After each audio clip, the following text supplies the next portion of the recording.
Deməli, ismin hallanması mövzusuna baxırıq. İsimlərin hallanması nə ilə bağlıdır? İsimlər, yəni ümumiyyətlə sözlər başqa sözlərin təsirindən dəyişir. Qrammatik şəkilcə qəbul edərək dəyişir və biz buna hallanma deyirik. Məsəl üçün deyirəm ki, mən evə getdim. Burada getdim sözünün təsiri ilə ev sözü qrammatik şəkilcə A-ni qəbul edibdir. Dəftərə yazı yazdım. Burada yenə dəftərə A-ə şəkilçisini qəbul etdik. Yazı yazdım isə qeyri-müəyyən təsirli halına gedəcək. Yəni yazını yazdım. Bu olur ismin hallanması. Və onu yadda saxlayaq ki, hallanma mövzusu düzdür. İsmail bir qayda olsa da, digər nitq hissələr də hallana bilər. Tutaq ki, sifət isimləşərək hallana bilər. Say eyni zamanda əvəzlik, zərf, məsdər, fe'li sifətdə biz hallanmanı görə bilirik. Deməli, ismin 6 halı var.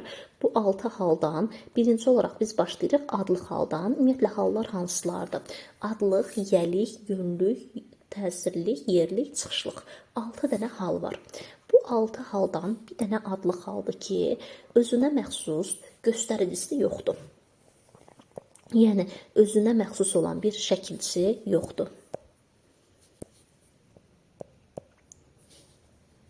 İkinci olaraq, özünə məxsus şəkilçisi olmazsa da adlıq halda olan sözlərə biz cəm, mənsubiyyət, bir də şəxs şəkilçisi artıra bilirik. Və leksik şəkilçisini də yazıram. Leksik şəkilçisi bütün hallarda olacaq. Onsuz da yenə də yazıram. Leksik artırmaq olur. Deməli, özünə məxsus şəkilçisi yoxdur, amma deyilsə ki, adlıq hala ümumiyyətlə şəkilçisi artırılmır, bu artıq səhv olacaq. Çünki cəm, mənsubiyyət, şəxs və ya leksik şəkilçisi artırıla bilir. Tutaq ki, kitablar adlıq haldadır. Kitabım adlıq halda, kitabdır adlıq halda, leksik şəkilçisi, kitabxana adlıq halda olacaq. Adlıq halın şəkilçisi olmadığına görə suallara da belə olacaq. Kim, nə, bir də hara sualına cavab verir. Və insan anlayışı bildirdikdə kim sualı, cansız əşya varlığı, mücərrəd varlıqlarda nə sualı, məkan anlayışı bildirdikdə hara sualına cavab verəcək. Bir də onu yadda saxlayaq ki, bəzən testlərdə çaşdırır ki, adlıq halın göstəricisi cəm, mənsubiyyət, şəxsdə bu səhv olacaq. Özünə məxsus şəkilçisi, göstəricisi yoxdur. Və bununla bağlı bir də hansı suallar qabağımıza çıxır? Bəzən deyilir ki, adlıq halda olan söz hər zaman başlanğıc formada olur. Yenə bu fikir də səhvdir. Başlanğıc formada ola da bilər, olmaya da bilər. Səbəbi odur ki, əgər ancaq kökdən ibarətdirsə başlanğıc formadır. Leksik şəkilçidən ibarətdirsə yenə başlanğıc formadır. Amma adlıq hallı sözdə əgər biz cəm, mənsubiyyət, şəxsi görsək, artıq bu başlanğıc forma sayılmayacaq. Çünki başlanğıc forma nə idi? Qrammatik şəkilçiyə qədər olan hissə. Cəm, şəxs, mənsubiyyət də qrammatik olduğuna görə, əgər bunlar varsa, biz adlıq halı başlanğıc forma kimi götürə bilmirik. Yoxdursa, onda başlanğıc forma sayılacaq. Sonra, adlıq hal cümlə üzvü kimi nə ola bilər? Mübtədə ola bilər, əsasən mübtədə olur. Təyin ola bilər, əgər hansısa bir sözü izah eləyirsə. Xəbər ola bilər, şəxs şəkilçisi qəbul edibsə. Əsasən bunlar olacaq. Amma zərflik və tamamlıq da ola bilər. Zərflik və tamamlıq da nə vaxt olacaq? Müstəqil halda ola bilmir. Qoşmalarla işləndikdə.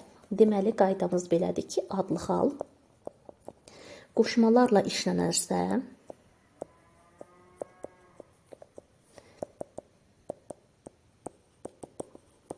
tamamlıq və ya zərflik ola bilər.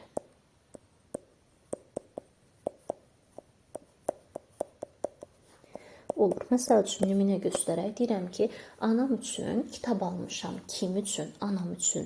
Qoşmalı sözlərdə tamamlıq oldu artıq. Deyirəm ki, ev üçün əşya aldıq. Nə üçün? Ev üçün. Bacımla gəldim. Kim ilə gəldim? Bacımla. Yenə burada artıq tamamlıq olmuş olacaq. Və ya, məsələn, zərflik də belə ola bilər ki, o, bacısı kimi çalışqandır. Necə, nəcür, hansı tərzdə çalışqandır? Bacısı kimi. Burada şəkilçisi mənsubiyyətin şəkilçisidir. Və ya deyirəm ki, bacım kimi çalışqanam. Yenə də eyni qaydada gedəcək. Bu oldu adlıq halına bağlı. Daha sonra keçirik yəlik halına bağlı qaydamıza. Yiyəlik hal sahiblik, yiyəlik anlayışını bildirir. Yəni adından da göründüyü kimi sahiblik anlayışından gələcək. Yiyəlik hal deməli özündən sonra gələn sözlə əlaqəyə girir. Özündən sonra daha çox mənsubiyyət gəlir. Yəni mənsubiyyətdən asılı olur. Belə deyək də, yiyəlik sahibliklə mənsubluq bir-birindən əlaqədə gedəcək. Yiyəlik halın iki növü var. Müəyyən yiyəlik hal, bir də qeyri-müəyyən yiyəlik hal. Bir də qeyri-müəyyən.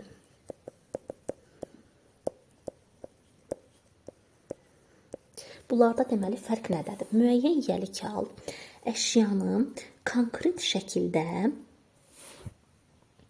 sahibiniliyini bildirir. Yəni yiyəlik anlayışını konkret şəkildə bildirir, belə deyək. Yiyəlik anlayışını, yəni sahiblik anlayışını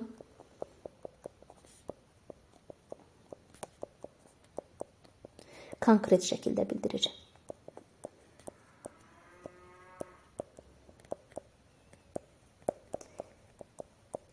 Qeyri-müəyyən yiyəlik hal isə yiyəlik anlayışını ümumi şəkildə bildirir. Fərq burada olacaq. Birinci fərqimiz budur. Deməli, müəyyən yiyəlik hal sahiblik anlayışını konkret şəkildə bildirdi, qeyri-müəyyən yiyəlik hal ümumi şəkildə bildirdi. İkinci fərqimiz yiyəlik hal, müəyyən yiyəlik hal və ya nın şəkilçisindən yaranır. Nındakı nın da burada bitişdiricidir, yəni heç bir rolu yoxdur. Amma qeyri-müəyyən yiyəlik halda şəkilçisi yoxdur. Yəni biz burada şəkilçisi görmürük, şəkilçisi olmadan yaranacaq. Üçüncü olaraq müəyyən yiyəlik halının şəkilçiləri olduğuna görə suallar da bu formada gedəcək. Kimin, nəyin, haranın suallarına cavab verir. Qeyri-müəyyən yiyəlik hal isə nə sualına cavab verəcək? Yalnız nə sualına cavab verir. Və bununla bağlı belə bir qeydimizi də yazaq ki, qeyri-müəyyən yiyəlik hal istənilən varlığı bildirsə, insan anlayışı, heyvan anlayışı, məkan anlayışı fərqi yoxdur. Yalnız nə sualına cavab verəcək? Yəni kim sualı, kimin digər suallar yoxdur.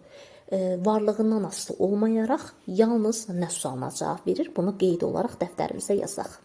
Bu qeydimizi də dəftərə qeyd edirik. Qeyri-müəyyən yiyəlik hal hansı mənanı bildirməklə asılı olmayaraq yalnız nə sualına cavab verir. Məsələn, deyirəm ki, ana ürəyi.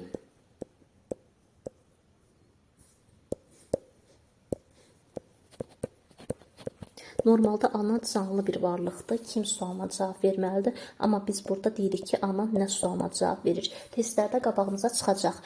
Dimin toplusunda da var, güvəndə də var, sınaqlarda da olur ki, yazır ki, hansı variantda insan anlayışı nə sualına cavab verir? Onda biz qeyri-müəyyən yiyəlik halda olan sözü götürə bilərik və ya qeyri-müəyyən təsirli halda onu da indi deyəcəm izahda. Və ya deyər ki, məkan anlayışı bildirən söz nə sualına cavab verir? Yenə biz də orada ya qeyri-müəyyən yiyəlik halı ya da qeyri-müəyyən təsirli halı götürürük. Deməli, fərqlərimizə qaydaq. Suallarda fərqi gördük, şəkilçi fərqini gördük və dedik ki, müəyyən yiyəlik hal konkret şəkildə sahiblik bildirdi, qeyri-müəyyən isə ümumi şəkildə bildirdi. Daha sonra müəyyən yiyəlik halına bağlı bəzi qeydlərimiz var ki, bu bizim və sizin, mənim sözündən bağlıdır. Mənim və bizim sözü.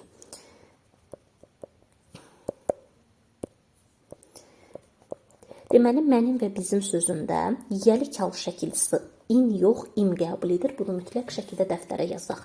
Normalda düzdür, demişik ki, yiyəlik halın şəkilçisi indir. Amma bizim və mənim sözündə in yiyəlik hal şəkilçisidir. Bu oldu bir qeydimiz. Yəni, qeydləri dəftərimizə yazaq. Birinci qeydimiz. İkinci qeydimiz hansı olacaq? Yazırıq ki, müəyyən yiyəlik hal təsriflənən feillə əlaqəyə girə bilmir. Qeydi tamamlayaq. Müəyyən yiyəlik hal təsriflənən feillə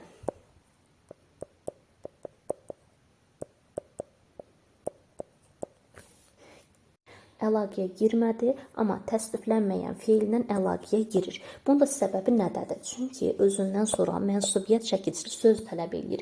Yiyəlik halın qaydası budur. Yiyəlik haldan sonra mənsubiyyət şəkilçili söz gəlməlidir. Təsdiqlənən feillərədəki əlbəttə biz mənsubiyyət şəkilçisi artıra bilmirik. Ona görə yiyəlik hal təsdiqlənən feillə əlaqəyə girə bilməyəcək. Amma təsdiqlənməyənlərdə məsdər feili sifəti artıra bilərik. Feili bağlamanı qatmırıq. Söhbət burada təsdiqlənməyən düzdür. Üstü nədir? Məsdər feili, sifət feili bağlama. Amma yadda saxlayaq ki, feili bağlamaya nə hal, nə mənsubiyyət, nə şəxs, nə cəm heç nə artıra bilmirik və ancaq zəflik olur. Və təsriflənməyən feillə əlaqə girir deyəndə elə qeyd kimi dəftərin bir kənarına da yaza bilərsiniz ki, məsdər bir də feili sifət. Bax, bu ikisindən əlaqəyə girə bilər. Məsələn, deyirəm ki, sənin danışmağın. Burada sənin sözü yiyəlik aldı, danışmaq sözü təsriflənməyən feildir, məsdərdir. Deməli, əlaqəyə girdi. Və ya deyirəm ki, atamın danışmağı. Elə işarə qoyuram bura, atamın danışmağı, fərqi yoxdur. Və ya feili sifət qoya bilərik. Sinfin oxuyanı şəklində yazaq.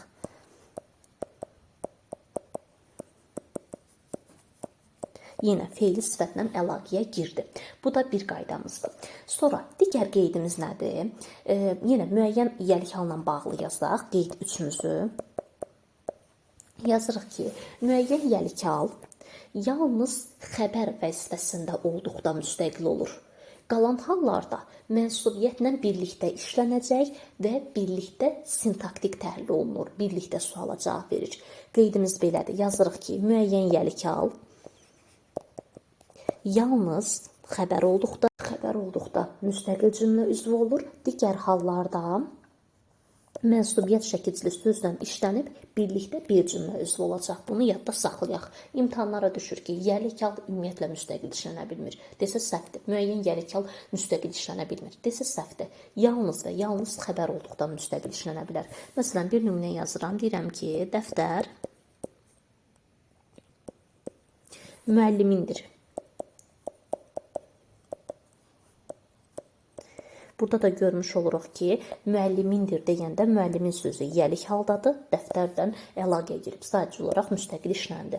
Amma desəm ki, müəllimin dəftəri, belə də işlədə bilərik mənsubiyyət olaraq. Yəni, mənsubiyyətlə birlikdə işlənəcək digər hallarda. Bu oldu deməli müəyyən yiyəlik halına bağlı əsas qaydalar. Bir də müəyyən yiyəlik hal qoşmalarla işləndikdə müstəqil cümlə üzvü ola bilər. Yalnız yenə qoşmalarla işləndikdə. Bunu da qeyd olaraq yazaq, qeyd 4 şəklində. Müəyyən yiyəlik hal qoşmalarla işləndikdə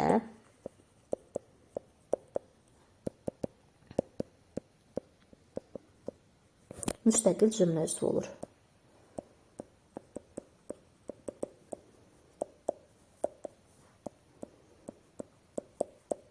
Deməli, tək halda yalnız xəbər olandaydı, bir də qoşmalarla işlənəndə olur.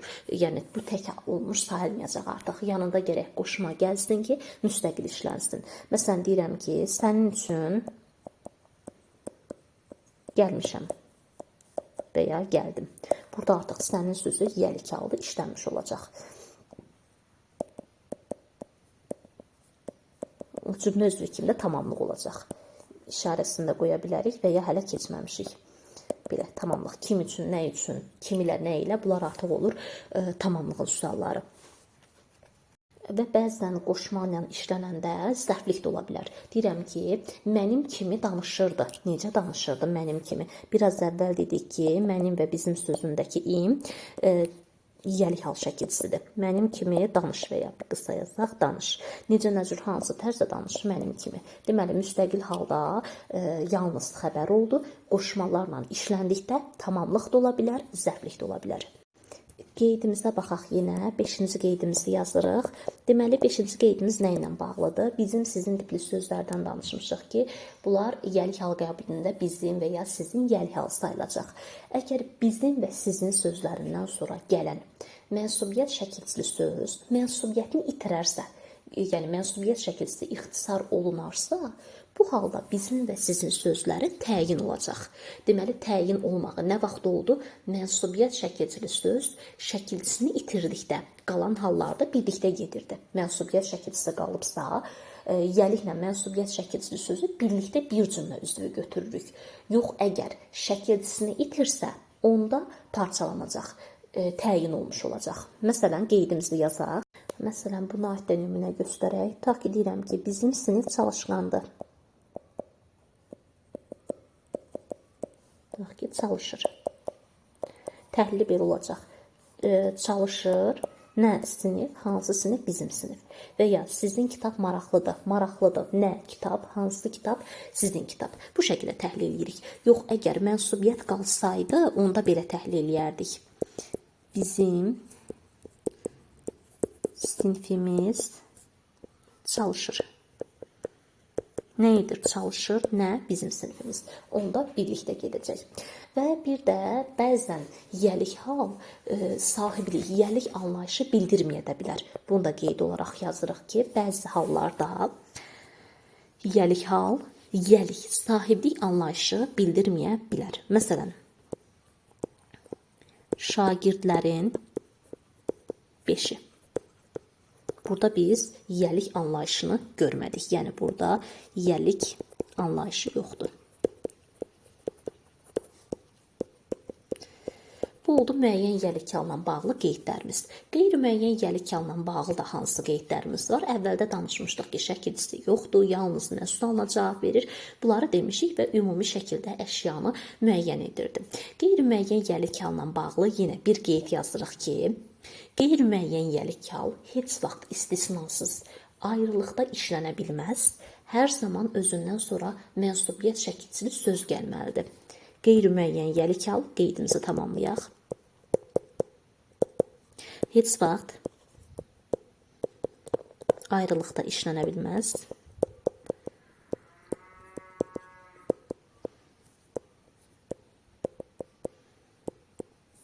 Özündən sonra həmişə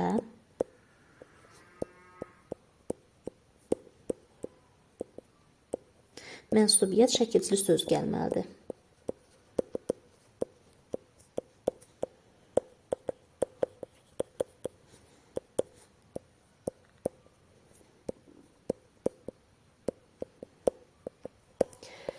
Məsələn, deyirik ki, dağ havası, Kür çayı. Bax, bu tip birləşmələrdir. Ümumiyyətlə, biz heç vaxt onları ayrı götürə bilmirik. Və bir qeydimiz də nədir? Bəzən biz qeyri-müəyyən yəlik halı müəyyən yəlik hala çevirə bilirik. Amma bu hər zaman olmur. Çevirə də bilərik, çevirə bilməyə də bilərik. Ona görə qeyd olaraq yazırıq ki, qeyri-müəyyən yəlik hal müəyyən yəlik hala çevrilə də bilər.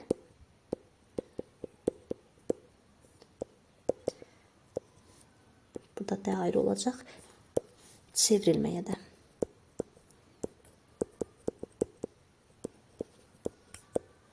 Məsəl üçün, nümunə götürək. Uşaq səsi ətrafa yayılmışdı. Deyərəm ki, uşağın səsi ətrafa yayılmışdı. Və ya şəhər ətrafı dağınıq idi. Deyərəm ki, şəhərin ətrafı dağınıq idi. Çevirə bildim.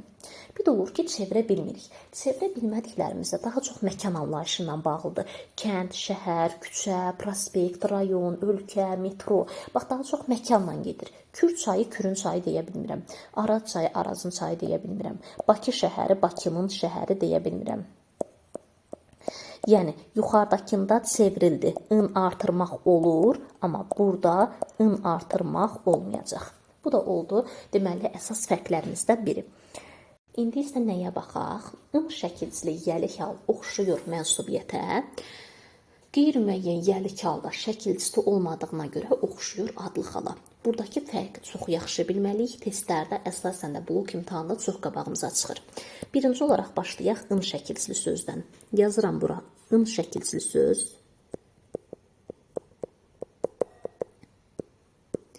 In şəkilçili söz yerinə görə müəyyən yəlik halda ola bilər.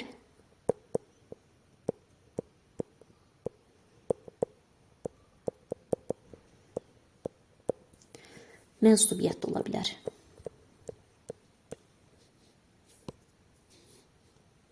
Mənsubiyyət də olanda adlıq hal sayılacaq. Yəni, mənsubiyyət şəkilçili sözləri biz adlıq hal olaraq götürürük. Deməli, bunu necə fərqləndirməliyik? Birinci onu deyək ki, hər iki halda in şəkilçisi qrammatik şəkilçilidir. Bura yazıram in qrammatik, bura yenə yazıram in qrammatik. Hər iki halda qrammatik şəkilçidir. Fərqi nə olacaq? Müəyyən yəlik hal olanda ən əsası özündən sonra həmişə mənsubiyyət gəlməlidir. Özündən sonra üstü 4 şəkilcili mənsubiyyət gəlir. Yəni mənsubiyyət. Söz gəlir. Amma digərində gəlməyəcək. Digərində amma əgər ın mənsubiyyətsə, qabağına sənin sözünü artırmaq olur.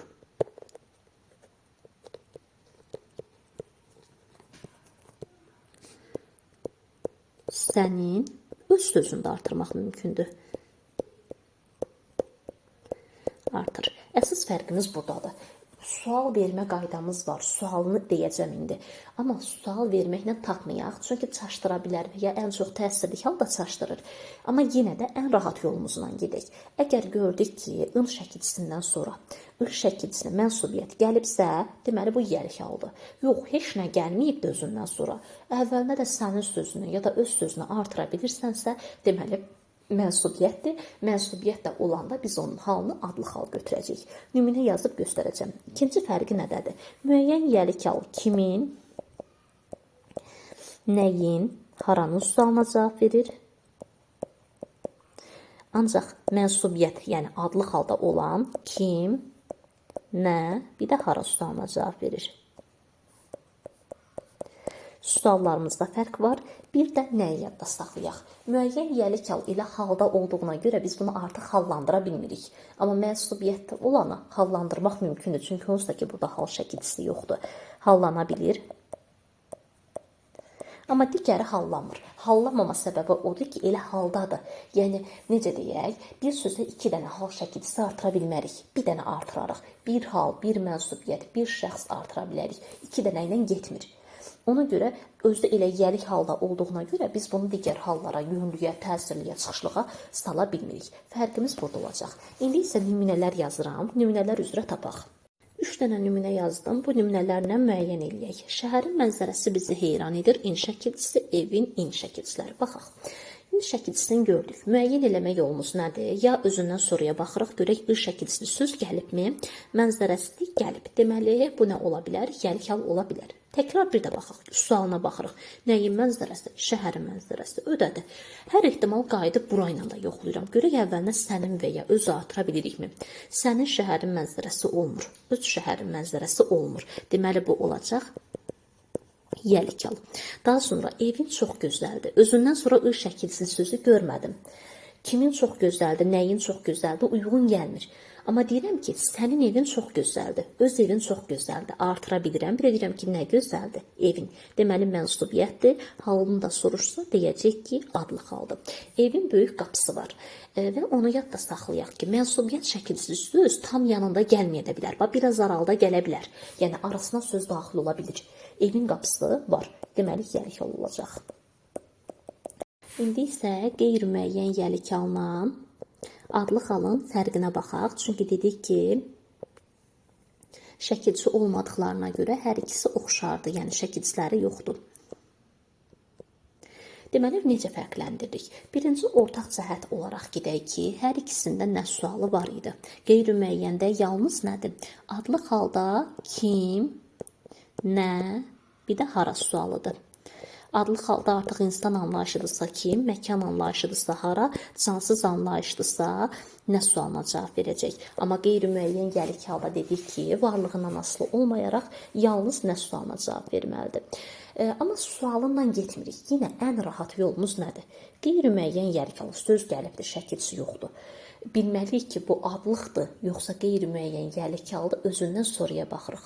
Əgər özündən sonra üstü 4, yəni mənsubiyyət şəkilçisi söz gəlibsə, deməli qeyri-müəyyən yəlik haldır.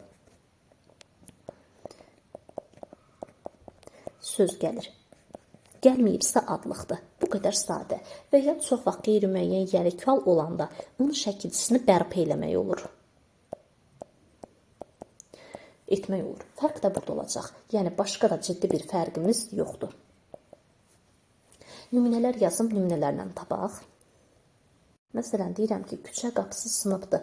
Özündən sonra ı gəlibdir. Deməli, qeyri-müəyyən yəlik haldır. Və ya bərpa eləyirəm, küçənin qapısı sınıbdır, yenə olur. Deməli, bu olacaq hal, yəlik hal, yəni. Təmizdir, nə? Küçə. Bu da olacaq adlı hal. İndi isə yönlük halın izahına baxaq. Deməli, yönlü kal yön istiqamət bildirir, çatılacaq son nöqtəni bildirir.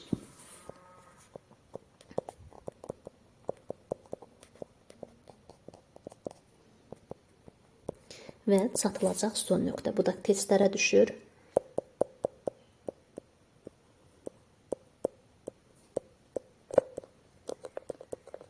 Məsələn, evə getdim. Çatılacaq son nöqtəm evdir.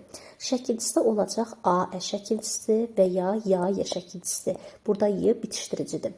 Qrammatik şəkilçilərdir. Sualı da şəkilçisinə uyğun kimə, nəyə, haraya suallarına cavab verir. Daha sonra yönlü kalla bağlı belə bir qeyd yazırıq.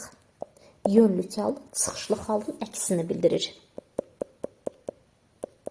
Çıxışlı xalın şəkilçisi dandən idi. Əksini bildirir.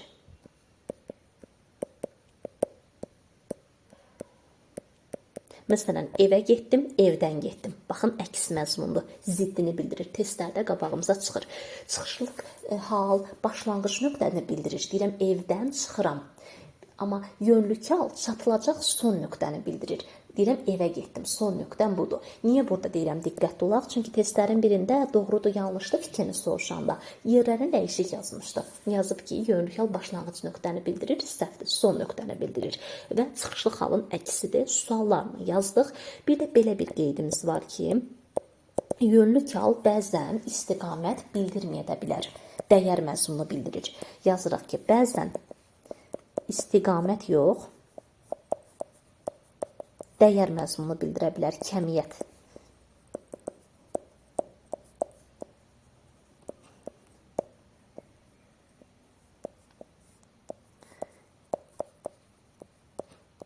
Məsələn, nümunə yazdaq buna aid də 20 qəpiyə aldım. Deyirəm ki, qələmi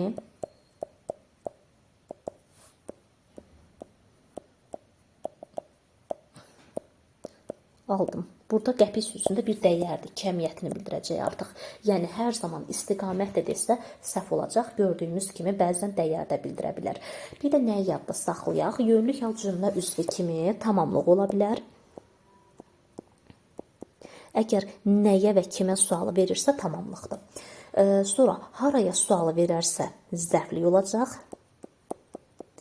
Bir də şəxs şəkilçisi qəbul edərsə, xəbər olacaq. Deyirəm ki, evədir, yolum evədir, xəbər oldu. Evə gedirəm, zərflikdir. Deyirəm ki, kitaba baxdım, tamamlıqdır. Bu şəkildə götürmüş oluruq. Bir də fonetikada demişik, təkrar bir də deyirəm. Sonu A ilə bitən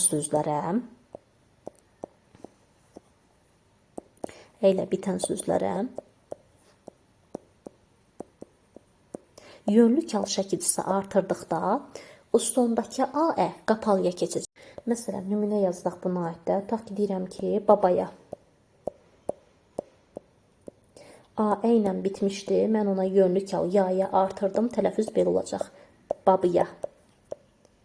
Körpəyə, körpüyə şəklində olacaq. Bir də yönlü kal qoşmalarla işlənə bilir. Qoşmalarla da işləndikdə yerinə görə daha çox səhvli olacaq.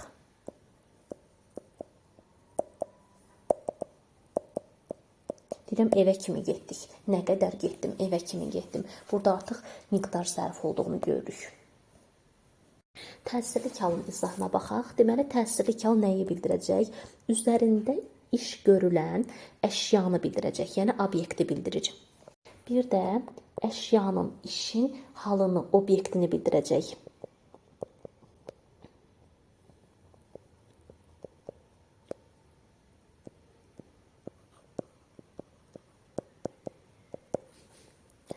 Bildirir. Deməli, təsirli halda eyni ilə yəlik hal kimi iki növə bölünür. Bir müəyyən təsirli hal var, bir də qeyri-müəyyən təsirli hal var. Yenə bölərək davam edək. Müəyyən təsirli hal, bir də qeyri-müəyyən. Fərqləri nədədir? Birinci olaraq müəyyən təsirli hal şəkilçisi olur. I, I, U, Ü, bir də M şəkilçisi. M burada bitişdiricidir.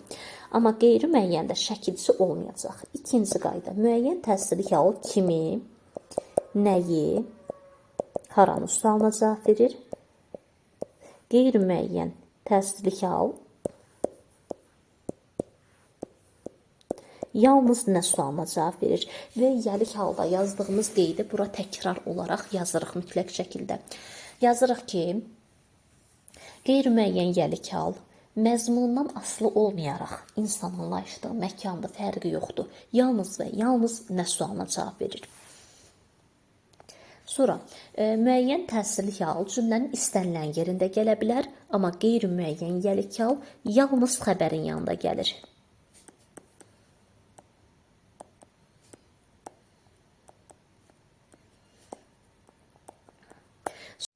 Və nəyi yadda saxlayırıq? Bəzi hallarda, daha çox biz bunu həmziz üzvlərdə görmüş oluruq. Həmziz üzvlərdə bəzən müəyyən təsirli hal m ilə işlənəndə ısı düşür. Bax, onda biz gedib onu qeyri-müəyyən təsirli hal götürmürük. Qeyri-müəyyən yox, müəyyən təsirli hal götürəcəyik. Məsələn, deyirəm ki, çox çəkdim əziyyətin, tutaq ki, almasın, heyvasın, narın görmədim. Bəzən uşaqlar bunu qeyri-müəyyən təsirli hal götürür. Amma burada bitişdiricisi qalıbdır. Şəkilçinin özü sanki ixtisar olunubdur. Ona görə biz bu tipləri müəyyən təsirli hal götürməliyik. Bu oldu qeyri-müəyyən və müəyyən arasındakı fərqlər.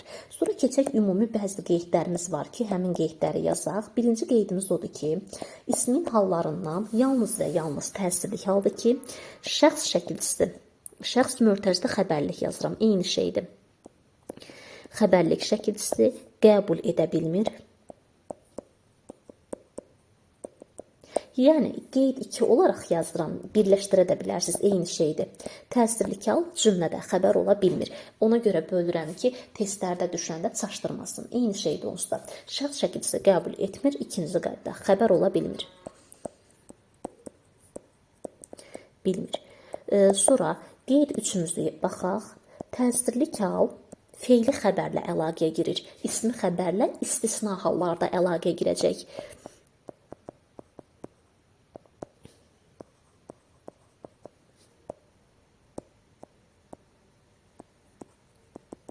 Girir. İsmi xəbərlə istisna hallarda əlaqəyə girir. Deyirəm ki, kitabı yazdım bu formada. Sonra qeyd 4-ümüzü yazırıq. Təsirli hal cümlədə tamamlıq olur. Xəbər ola bilməz, çünki şəxs şəkilçisi qəbul etmir. Mübtədə ola bilməz, çünki mübtədə kimlə, hara sualına cavab verməlidir. Əsasən tamamlıq olur. Bir də bəzi hallarda zaman zərfliyi.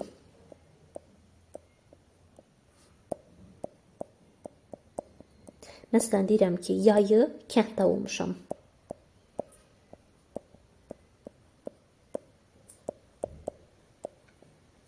Burada artıq yayın nə vaxt, nə zaman şəklindədir, zərflikdir və təsirli haldadır. Bu tip məqamlarımız da qabağımıza çıxır ki, təsirli hal ola bildi.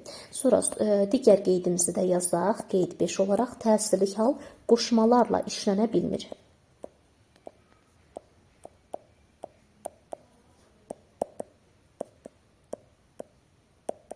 Nəyə baxırıq? I şəkilçisi, təsirli halın şəkilçisidir, bunu bilirik. Bu ın şəkilçisi mənsubiyyətdə də var. Necə ki, biz ın şəkilçisini həm yəlik, həm mənsubiyyətdə gördük, ını da eyni qaydada. Amonim şəkilçisi fərqinə baxmalıyıq. Deməli, I+4 yazıram, yəni I+4 şəkilçili söz. Bir tərəfə yenə yazıram mənsubiyyət. Digər tərəfə yazıram təsirlik. Bunu fərqləndirməyi yenə mütləq şəkildə bilməliyik, çünki testlərdə qabağımıza çox çıxır. Birinci ortaq qaydası odur ki, hər ikisində qrammatik şəkilçidir. Burada fərq yoxdur. İkinci, suallarını yazacağam, amma hələ yox. Çünki sualla fərqləndirəndə çaşdıra bilər. Ən gözəli dediyimiz birinci qayda ilə gedirik. Əgər I+4 şəkilçisi mənsubiyyətdirsə, qabağına onun sözü artıra bilirik. Və ya yəlik hallı hər hansı bir sözü artırmaq olur. Hallı söz.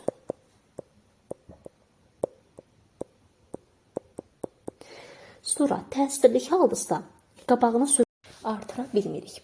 Deməli, birinci fərqimiz budur. İkinci fərq nədə olacaq? Suallarla fərqləndirdik. Amma yenə deyirəm, ən rahat yolu qabağına onun və ya yəlik halı söz artırmaq və ya olub olmadığına baxmaqdır. Mənsubiyyət şəkilcili söz kim, nə, hara sualına cavab verəcək. Təsirli hallı söz isə kimi, nəyi, haranı.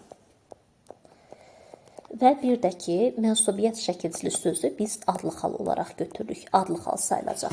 Fərqimiz buradadır. İndi isə bir neçə nümunə yazım, nümunə ilə baxaq. Məsələn, deyirəm ki, kitabı çox maraqlıdır.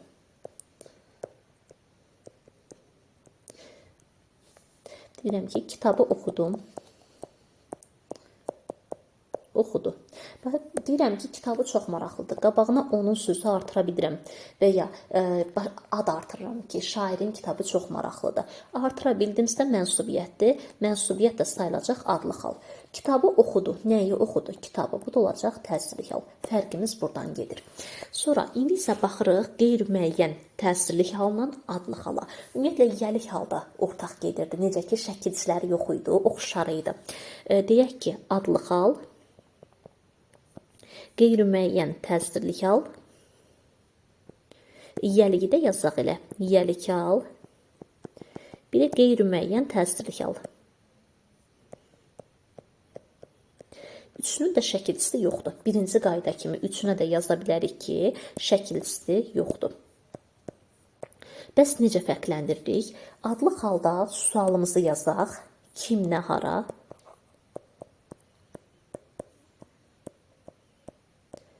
Qeyri-müəyyən təsirlik və qeyri-müəyyən yəlik hala demişik ki, istənilən mənanı bildirməklə asılı olmayaraq yalnız nə sualına cavab verəcək. Fərqləndirmə qaydamız çox rahatdır. Yəlik halda qabağında, daha doğrusu özündən sonra şəkilçili, yəni mənsubiyyət şəkilçili söz gələcək. Yəlik halın fərqi budur. Gördük ki, şəkilsiz bir sözdür. Özündən sonra da şəkilçili, yəni mənsubiyyətli bir söz gəlibsə, qeyri-müəyyən yəlik hal olacaq. Yazıram ki, plus qoyuram, yəni özündən sonra üstü 4. Mənsubiyyət şəkilçili söz gəlir. Təsirlik hal necə fərqləndiririk? Təsirlik halın fərqi də yenə rahatdır. Təsirlik hal ümumiyyətlə qeyri-müəyyən təsirlik halın qabağına o, bu, həmin sözünü artırmaq olur. Bu sözləri artıra bilirik. Bir fərqimiz bu olacaq. Bir fərqimiz nədir? Qeyri-müəyyən təsirlik hal həmişə xəbərin yanında gəlir.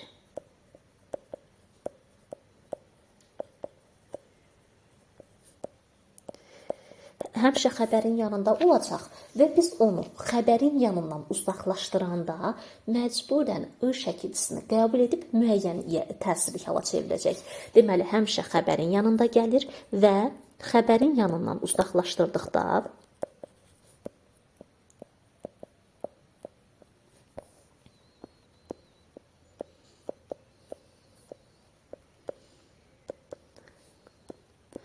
müəyyən təsirlik hala çevrilir.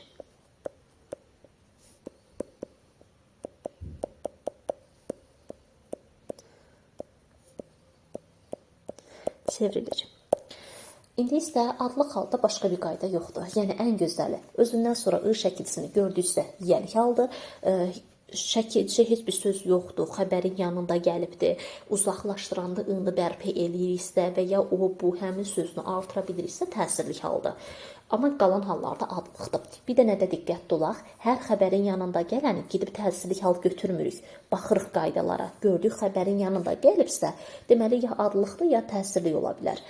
Artıq qaydaya baxacaqsınız. O, bu, həmini artırıb yoxluyuruq və ya xəbərin yanından uzaqlaşdıraraq baxırıq. İndi nümunələr yazacağım, nümunələrlə müəyyən eləyək. Məsələn, 3 yerdə balıq sözünü yazmışam. Üçündə də şəkilçisi yoxdur. Müəyyən eləyək. O balıq tutdu. Qaydalarla gedək. Hələ adlı xala boş buraxıram. Yiyəlik yoxsa təsirli olduğunu müəyyən edib sonra adlığa keçək. Yiyəlik olması üçün özündən sonra ı şəkilçisi söz gəlməli idi, yoxdur. Deməli, yiyəlik deyil. Getdi. Görək təsirliyi ödəyirmi? Ya qabağına həmin sözü, bu onu artıra bilirdik, ya da uzaqlaşdıraq. O balıq tutdu. Burada indi vergülü mən qoyuram, cümləmiz uyğun gəlsin deyə belə gedək. Odan sonra əgər vergül varsa, o şəxs əvəzliyi olacaq. O bu balığı tutdu. Bax, artıra bilirəm. O bu balığı tutdu. Deməli, təsirli haldır. Deyək, heç o bunu artırmıram. Deyirəm ki, balığı o tutdu. Bax, xəbərin yanından uzaqlaşdıranda müəyyənə çevrildi. Deməli, təsirli haldır. Sonra balıq əti yedim. Özündən sonra ı gəlibdir, deməli, yiyəlik haldır. Balıq suda üzdür. Özündən sonra ı şəkilçisi gəlməyib. Yiyəlik deyil. Xəbərin də yanında deyil. Ya da uzaqlaşdırıla da bilmir, yoxsa uzaqdadır. Deməli, adlı xal olacaq. Bu qədər sadə. Sonra keçirik yerli kal. Yerli kal yer, məkan anlayışı bildirəcək. Yerli kal dadə şəkilçisindən yaranır. Qrammatik şəkilçidir. Sualı da oxşar gedir. Kimdə, nədə, harada suallarına cavab verir. Başqa elə bir çətin qaydası yoxdur. Sadəcə qeyd olaraq yadda saxlayaq ki, yerli kal qoşmalarla işlənə bilmir.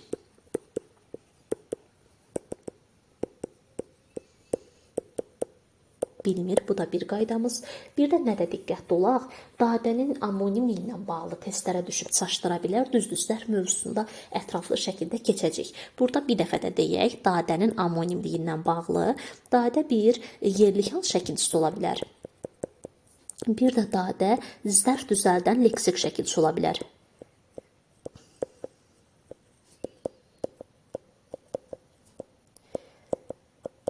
Şəkilçi. Yerlik hal şəkilçisi olanda dadə qrammatik şəkilçidir, zərf düzəldəndə onsuz da leksik şəkilçidir. Fərq biri buradadır və ən asan fərqimiz var, yəni rahat da fərqləndirmək. Əgər kimdə, nədə, harada sualı versək, yerlik haldır. Nə vaxt, nə zaman sualı versək, zərf düzəldən leksik şəkilçidir.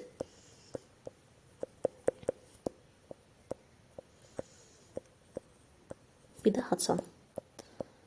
Bu suallarda olduqda zərf düzəldən leksik şəkilçisi olacaq. İndi isə keçirik çıxışlı hala baxaq.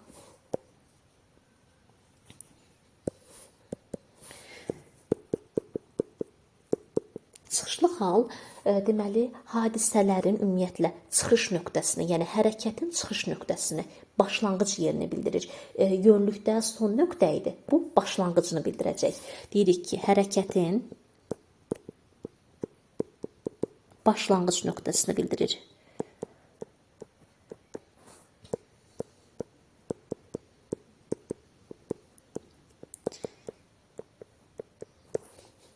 Şəkilçisi olacaq. Dan-dən şəkilçisi, qrammatik şəkilçisidir bu da. Sualları olacaq. Kimdən, nədən, haradan. Sonra qoşmalarla işlənə biləcək. Çıxışlı hal düzdür. Biz yerlik halda yazmışdıq ki, qoşmalarla işlənə bilinir, amma çıxışlı hal işlənə bilər.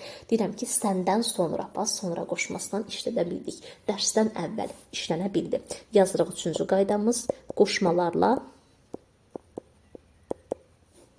işlənir. Və eyni ilə dadə kimi dandənin də amonimliyi var. Bunu da yadda saxlayaq. Dandənin amonimliyi necə olacaq? Bir dandən ola bilər çıxışlı hal şəkilçisi. Bir də yenə zərf düzəldən leksik şəkilçisi ola bilər. Yazıram bura çıxışlı hal. Çıxışlı hal olanda yerlik hala oxşardı. Kimdən, nədən, haradan sualına cavab verir. Zərf düzəldən leksik şəkilçisi olanda nə vaxt, nə zaman, haçan, bir də necə, nə cür, nə tərzdə suallarına cavab verə bilər. Bu oldu deməli çıxışlı halla bağlı əsas qaydalarımız. Bir də yerlik haldan, çıxışlı halla bağlı ümumi olaraq nümunələri birlikdə göstərək. Məsəl üçün həm leksik şəkilçisini göstərmiş olaraq, həm də qrammatik şəkilçisini. Deyirəm ki, yəni amonimlik məsələsi. Tutaq ki, yayda gələcəm. Deyirəm ki, kitabda yazılıb. Yazılıb. Sonra birdən qapı döyüldü.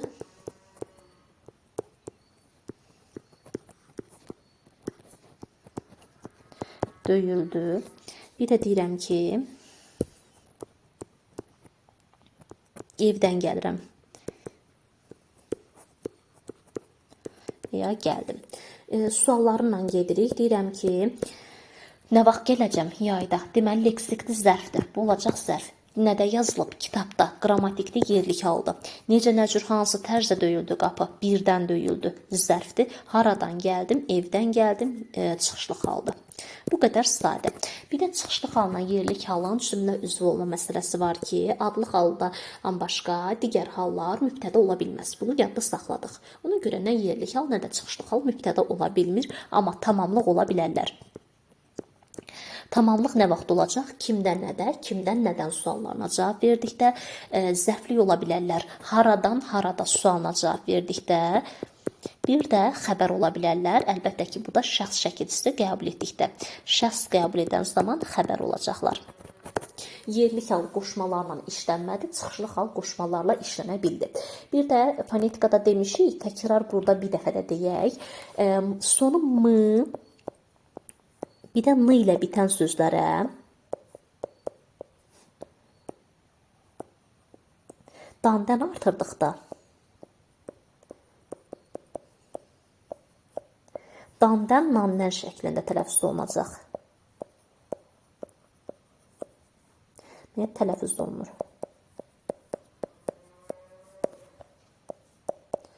Olunur. Məsəl üçün, deyirəm ki, bacımdan olacaq bacımdan. Bu da hallarla bağlı. İndi hallarla bağlı ümumi olaraq qeydlərimiz var ki, həmin qeydləri yazaq. Bu qeydlərimiz vacibdir. Qeyd birdən başlayaq. Ya testlərə düşər ki, ismin 6 halının da özünə məxsus şəkilçisi var. Desə səhvdir. 6 halın şəkilçisi yoxdur. 5 halın şəkilçisi var. Amma desək ki, 6 halın da özünə məxsus sualı var. Bəli, düzdür. Adlı halın sualı var. Kim, nə, hara. Bunu qeyd olaraq yazırıq. Deməli, qeydləri dəftərimizdə yazdıq. Qeyd 1, 6 halının da özünə məxsus sualı var, 5 halının özünə məxsus şəkilçisi var. Bunlar bizim vacib qeydlərimizdəndir ki, doğru, yanlışlı şəklində verib çaşdıra bilər. Daha sonra qeyd 3-ümüzü yazırıq. Qeyd 3-də testlərdə doğru, yanlışlı şəklində düşür. Deyər ki, ismin hal şəkilçilərinin hamısı amonimdir. Bəli, hamısı amonimdir. 5 şəkilçi var, 5-i də amonimdir. Yəni, hal şəkilçilərinin hamısının amonimliyi var desə, düzdür. Yazırıq qeyd olaraq. Hal şəkilçilərinin hamısı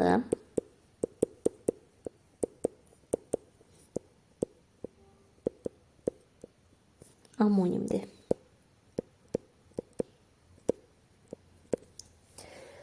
Amonimliklərdə danışdıqca dedik, yiyəlik halda tutaq ki, mənsubiyyət ola bilir, indi leksik şəkilçi olma hissələri də var, əkin, səpin, bunların hamısını söz yaradıcında ayrıca olaraq keçəcəm.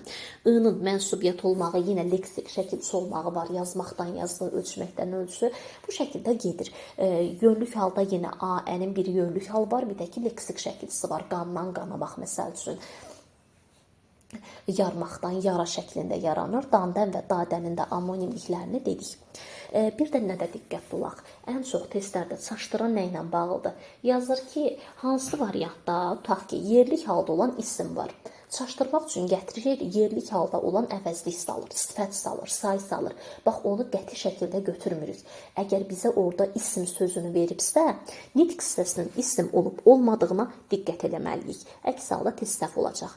Amma desək ki, yerlik halda olan söz, adlı halda olan söz, hə, bu düz olacaq. Burada diqqətli olaq. Məsəl üçün deyirəm ki, qəmlidən soruşdu. Qəmli adamdan, yəni qəmlidən desəm, qəmli burada sifətdir. Mən bunu deyə bilmərəm ki, isim yerlik haldadır. Deyəcəm, sifət yerlik hal şəkilçisi qəbul edibdir. Bax, bu formada olacaq. Digər qaydalar da eyni formada gedir.